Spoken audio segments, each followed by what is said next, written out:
It's gonna be a monster!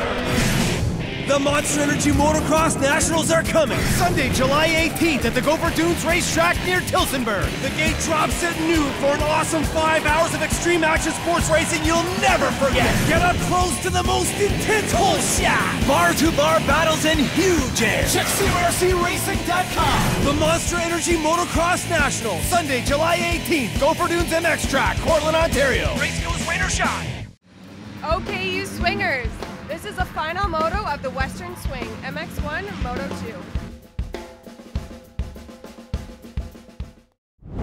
Okay, Ryan, there you go. Last moto of the day. We got ourselves a monster podium. What a great way to finish. And thinking about that race, and of course, the start that Colton Passiati had, basically he led wire to wire, other than the fact that Ryan Millar, who always seems to get a hole shot here when we come here, it doesn't even matter what class it is, he always gets one. So a good start for Ryan Millar in the hole shot. Passiati takes off, but that battle for third place was impressive. And when we finally talked to Nemeth after the race was over, you could just tell that he really, really needed that. Yeah, he came off the track and he just like this. So emotions were high under that camp for sure, because you know the last few weeks there's been some talk and things going on and everything, and he kind of shut us all up right there. We can say that, you know what, Nemeth was back. He rode so good in that moto, and he didn't just come from like 5th or 4th. He was like in about 9th at the beginning of that race, maybe even farther back. He just slowly picked his way, and he just looked like that guy that we watched in the second moto at Kamloops last year when he just came from absolutely nowhere. And it's great to see. You like to see fresh faces on the podium. And we were talking to Josh Nemeth. He said, I'm spent. I can't even walk up and down the stairs here because they fought so hard. They fought for at least 22 minutes of that moto. It was amazing to watch.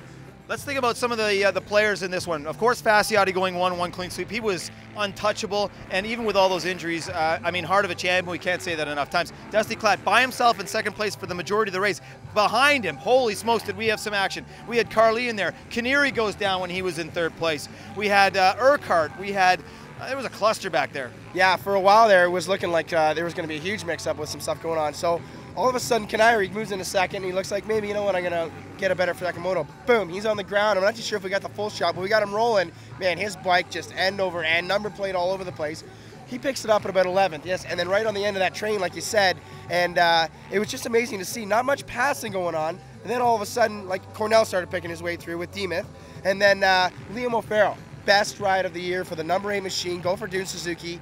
Great to see Liam, one of the nicest guys in the pits, and he rode great. He didn't give up, but you know what? Carly got him on the last lap when his goggles burst out of his lens fell out of his goggles, and Canary hit him with a rock, I guess, you know, laps before. He comes off, his eye was bleeding, and his goggle lens was wide open, and he still made the pass in the last lap. So, you know what? It just goes to show, that moto right there just shows that these guys aren't giving up no matter what position they're in, and that's just amazing to see. That makes us even bigger fans of the sport than we already are. Without a doubt, and I like the fact that Carly was in the mix early.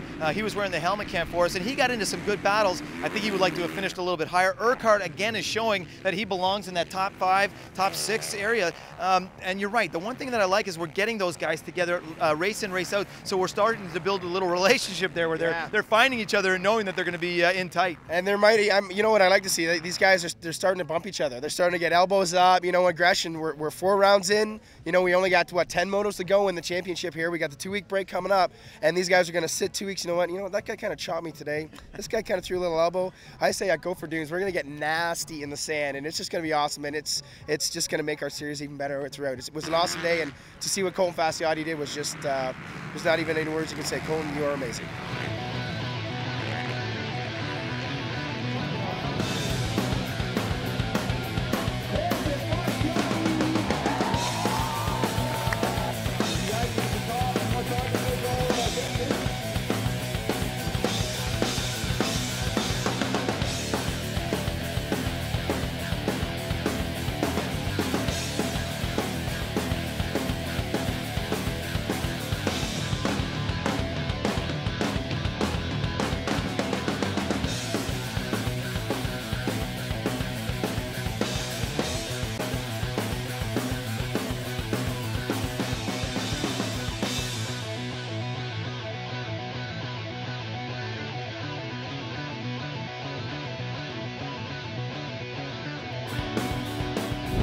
Pat Yotes, clean sweep. Morden, Shadow Valley Raceway, take it. I don't know what to say. I didn't even think I'd be up here after the week that I had. I mean, I could barely brush my teeth on Wednesday, so yeah, I'm just super stoked that I came out of this round with some points, and it's just starting to rain now.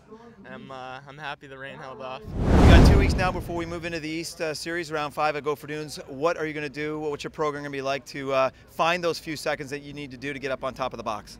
I just keep plugging away. I mean, I feel not too bad. Just you know, the bike adjustment we made for the second moto is working way better than it was the first one. So I think that's what helped me a little bit this time out.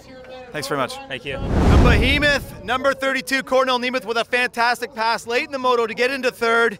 It's nice to see you back up at the podium, my friend. Oh, thanks a lot, man. I had okay start, but I was like 19 after the first turn, and just charged, and finally I'm on the podium. I had a big crash in Edmonton, and I hit my head, and I had a tough time, you know. And thanks to my wife, you know, she was always behind me, and my team as well, Andy White, and everybody who helps me.